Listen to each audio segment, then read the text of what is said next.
मेरा दिल है ना इतना ज़्यादा बेचैन है इस टाइम में, आप लोगों के सामने क्या ही बोलूँ। सो गाइस अभी रात के 1:38 हो रहे हैं, आप देख सकते हो इसमें टाइम दिखता होगा आपको। और हम जामनगर से जा रहे हैं पोरबंदर के लिए। तो गाइस ऐसा सीन हुआ, मतलब रात के 10 बजे ना मेरी अम्मी ने मुझे कॉल किया, मुझे बताया कि उनकी जो शॉप है ना उसके बाजू में एक कैट है जिसको मैंने कभी देखा भी नहीं था। वो मतलब उसको कुत्तों ने काट लिया है। तो मैं रोजा खोल के, आप लोगों को पता ही होगा कैसी हालत हो जाती है 7 बजे। तो 10 बजे कॉल आया था, 12 बजे मैंने सब जगह ट्राई कर लिया कि कहीं पर कोई ऐसा इंतजाम हो जाए जो कैट को, मुझे ऐसा लगा था कट किया होगा तो थोड़ा बहुत जख्म होगा तो जैसे कि ड्रेसिंग होगी तो सही हो जाएगा। लेकिन 12 बजे मैं ट्राई करती रही।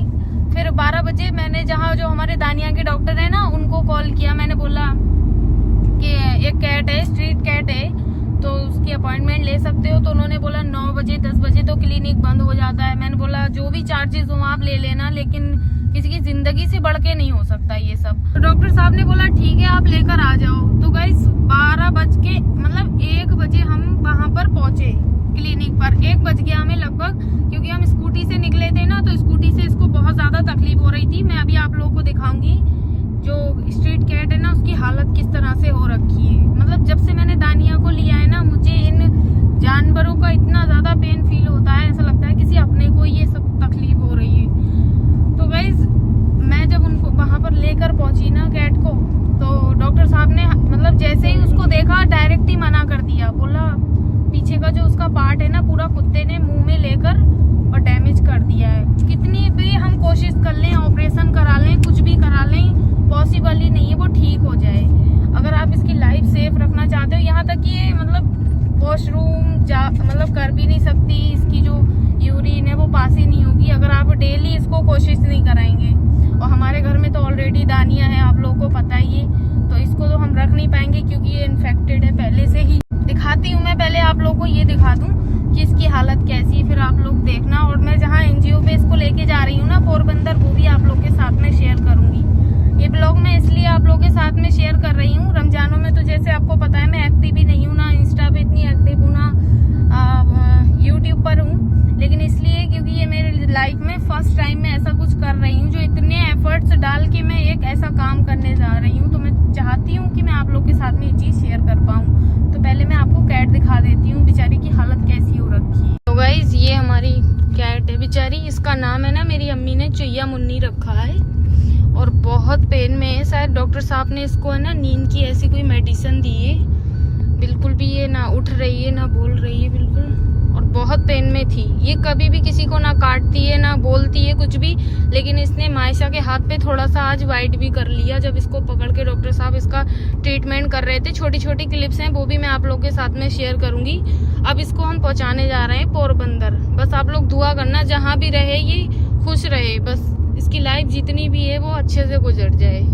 आप लोगों को दिखाने के लिए इधर रख दिया था। मायशा बोल रही है इधर ज्यादा कंफर्टेबल है, ये मतलब गाड़ी में हिल नहीं रही है, इसको मतलब थोड़ी सी भी तकलीफ ना हो, सही सलामत NGO में पहुंच जाए। और गाइस कल फ्राइडे, कल मतलब आज सुबह ही अलविदा का रोजा होगा, तो सहरी शायद हमारी बाहर ही होगी।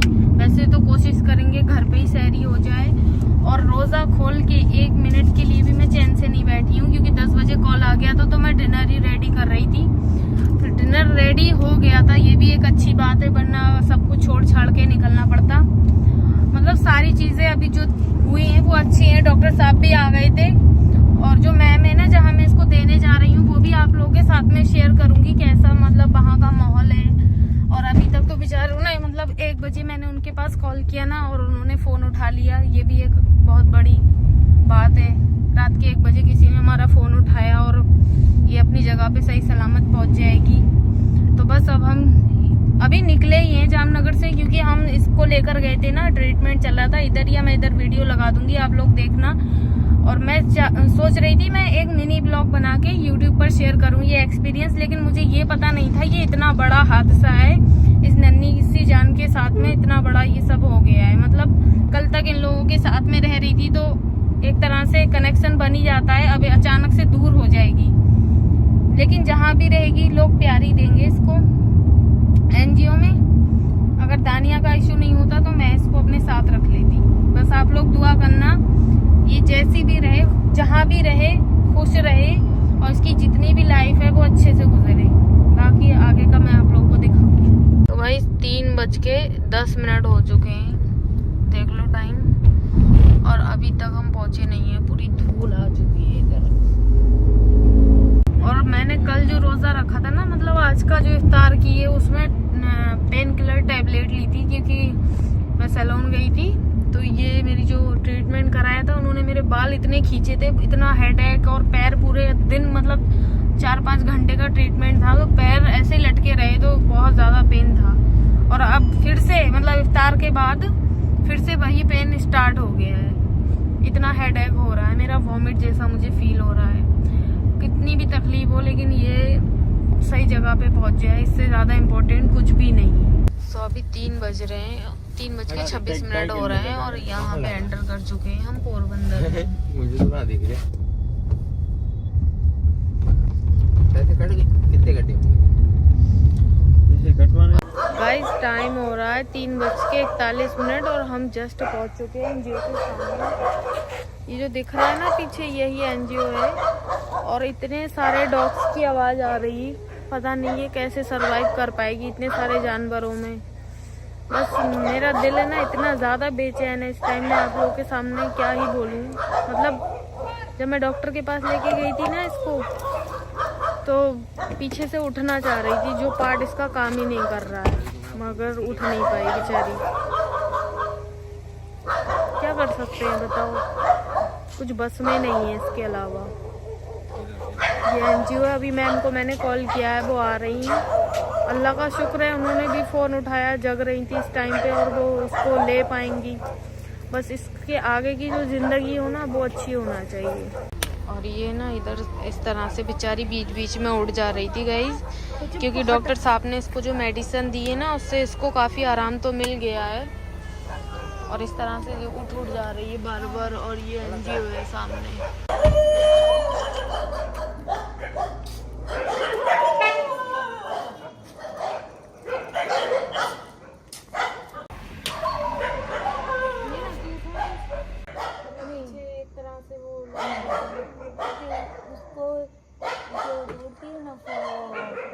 जब उसको बैठना होता है तो उसको बैठ नहीं सकती, चलने के लिए यूज़ होता है।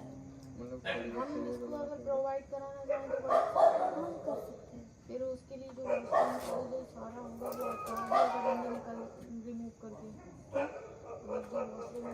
इसका होगा ना, जो भी वो तो करा दिया करें। वो तो होता है क्यों, वो तो सब यहाँ पे जो काम करते हैं।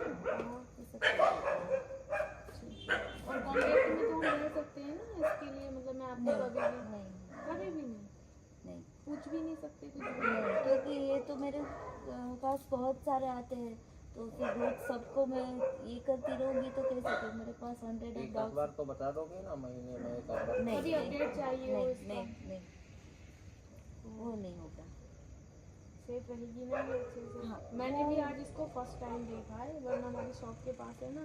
हाँ। इनसे 2 तो गाइस हमने किट्टी को दे दिया है, अभी आपने देखा ही होगा वो आई थी।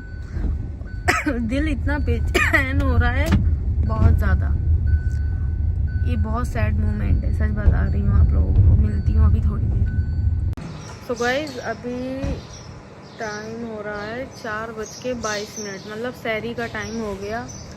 और हम अभी रुक गए हैं पास में कहीं पर, ऐसा ढाबा टाइप का है, यहीं पे सहरी खाएंगे, क्योंकि कितनी भी हालत ख़राब हो, रोज़ा तो मुझे वैसे भी नहीं छोड़ना था, और कल है अलविदा का रोज़ा, तो इम्पॉसिबल है। वैसे मुझे बहुत ज़्यादा वॉमिट हो रहा है, रोज़ा रखने जैसी मेरी हालत है नहीं, मगर मैं छोड़ भी नहीं सकती। तो बस अब हम सहरी खाएंगे। और अभी मैं थोड़ा बेटर फील कर रही हूँ, मुझे बहुत रोना आ रहा था, उसके लिए बस मैं कुछ नहीं कर सकती, इसके अलावा दुआ कर सकती हूँ। तो सहरी खाती हूँ, फिर मिलती हूँ आप लोगों से। तो गाइस इधर कुछ भी नहीं है खाने का। समीर मेरा भाई गया तो उन्होंने मना कर दिया, कुछ भी खाने का नहीं है। और मुझे 6-7 अभी वॉमिट आ चुके हैं, मतलब मेरा दिल तो वैसे ही ऐसा खराब हो रहा था, इतनी उल्टी आई हैं अभी। एक तो थकी हुई, ऊपर से हेडेक, ऊपर से वॉमिटिंग, बहुत ज़्यादा हालत ख़राब हो चुकी है। तो गाइस अभी इस रेस्टोरेंट, ये मतलब बीच में आया है ढाबा, अब इसमें गया है समीर, कुछ मिलेगा खाने का तो यहीं खाएंगे, वरना टाइम हो चुका है। मतलब कितना टाइम हुआ है, 4:31 हो गए, सैरी का टाइम निकल जाएगा, कुछ खाने का मिलेगा नहीं। गाइस सैरी के लिए नाश्ता मिला है सिर्फ हमें, गाठिया और ये सब, चाय पियेंगे और बस रोज़ा रख लेंगे। यही सारी आइटम है इधर, बाकी कुछ खास है नहीं। वाला क्यों अच्छा? तो बस ये बोले लेना दर वॉमिट नहीं हुआ होता गाइस, मैं ये भी नहीं खाती। देख दोपहर तक तो तू गाइस अब घर पहुंचने वाले हैं हम, मतलब देख सकते हो आप, सुबह हो गई है। इतनी भयंकर नींद आंखों में थी ना, थी क्या अभी भी है, और मैं आप लोगों से घर पे बात करूंगी। मैं ये दिखा रही हूँ, देखो सुबह हो गई है। सो गाइस आज है दूसरा दिन, क्योंकि जब हम आए थे ना तो अलविदा का रोज़ा था और सहरी भी हमने खाई नहीं थी। और मैं आपको बता दूं, इफ्तार में भी मैंने कुछ भी नहीं खाया था। मतलब कुछ भी नहीं का मतलब है, जिस तरह से मैं इफ्तार करती हूँ, थोड़ा पकौड़ा खा लेती हूँ, मैंने उस दिन सिर्फ खजूर और तरबूज ही खाया था गाइज। और आज दूसरा दिन है, मतलब मेरी हालत आज भी ठीक नहीं है, और वैसे भी मेरी थोड़ी तबीयत ख़राब हो गई है। तो हम उसको छोड़ के आ गए थे और हम घर पहुंचे लगभग 7 बज चुके थे गाइज। और मैं एक चीज़ और बता रही हूँ आप लोगों को, मैं जिस दिन से उसको छोड़कर आई हूँ ना, एक तो वो सुबह थी, फिर शाम हुई, मुझे उसकी मतलब उसका जो चीज़ें ना बहुत दिमाग में आ रही हैं। सबसे बुरी मुझे एक चीज़ लगी थी, बेचारी जब डॉक्टर के उस पर वो टेबल पर लेटी थी ना, पीछे से उठना चाह रही थी लेकिन वो उठ नहीं पा रही थी। सबसे बुरी बात मुझे ये लगी, मैंने अपनी लाइफ में कभी किसी इंसान को, कभी किसी जानवर को इस तरीके की हालत में नहीं देखा कि पीछे का उसका पूरा पार्टी काम ना करता हो। अल्लाह ना करे हमारे दुश्मनों के साथ या किसी जानवर के साथ कभी ऐसा कुछ हो। रमज़ानों का महीना है, ज़्यादा से ज़्यादा दुआ करना आप लोग, प्लीज़ मैं आपसे रिक्वेस्ट कर रही हूँ, उसके लिए इतनी दुआ करना जितनी आप कर सको। अल्लाह उसको सही से रखे, क्योंकि डॉक्टर ने हमें पहले ही बता दिया था कि इसको अगर तुम एनजीओ में दे दोगी ना तभी ये सेफ रह पाएगी, नहीं तो आप तो घर पे रख नहीं सकते। डॉक्टर ने मना किया था, इन्फेक्टेड थी वो, इसलिए आप नहीं रख सकते। आप इसका कोई भी वॉशरूम वगैरह, अगर हम उसको उसी रात में छोड़कर नहीं आते ना गाइज, उसका पूरा जो यहाँ पर यूरिन इकट्ठा हो जाता, वॉशरूम कुछ भी वो कर नहीं पाती, तो वो बचती ही नहीं। इसलिए मैंने इतना ज़्यादा रिस्क लिया, रात में हम वहाँ गए। भले ही हमारा वो टाइम मुश्किल था, लेकिन अल्लाह का शुक्र है वो अपनी जगह पर पहुँच गई है।